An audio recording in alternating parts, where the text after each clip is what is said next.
அப்புறம் வந்து நம்ம ஃபைட் மாஸ்டர் ஸ்டென்ட் சிவா ரொம்ப அழகா பண்ணியிருக்காரு. ஏன்னா ஃபைட் மாஸ்டர்ஸ் இல்லைன்னா இந்த படத்துல எதுவுமே இல்லை. அந்த அளவுக்கு இந்த படத்தோட மெயின் ஃபைட்டிங், மேக்கிங், பேக்வர்ட் பிஜிஎம்லாம் ரொம்ப பிரமாதமா இருக்கு. அந்த மாதிரி ஒரு ஸ்டென்ட் மாஸ்டர் ஸ்டென்ட் மேக்கிங் எதுவுமே எல்லாம் திரைப்படம் இல்லைன்னு சொல்லுவாங்க. அதே மாதிரி கதாநாயகி இந்த படத்துல என்னன்னா காமெடி இல்லை, ரொமான்டிக் இல்லை, சாங்ஸ்ன்னு சொன்னா ஒரு 2 சாங்ஸ் தான்.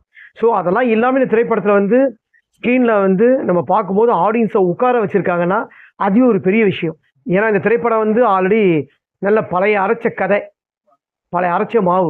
அந்த அரைச்ச மாவை வந்து கோடிக்கணக்கில் செலவு பண்ணி ஸ்க்ரீனில் வந்து புதுசாக எல்லா ஆர்டிஸ்ட்க்கும் 2K கிட்ஸுக்குலாம் பிடிக்கிற மாதிரி புது மாவாக கொடுத்துருக்காங்க. அதான் நம்ம சொல்ல முடியும். நல்லா இருக்கு. மற்றபடி எல்லாருமே கௌதம் கார்த்திகோட நடிப்பு உண்மையிலேயே பிரமாதமா இருக்கு.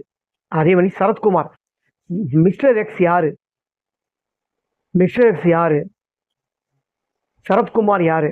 ஏன்னா இந்த கன்னை வந்து ஒரு குறிப்பிட்ட இடத்துல வந்து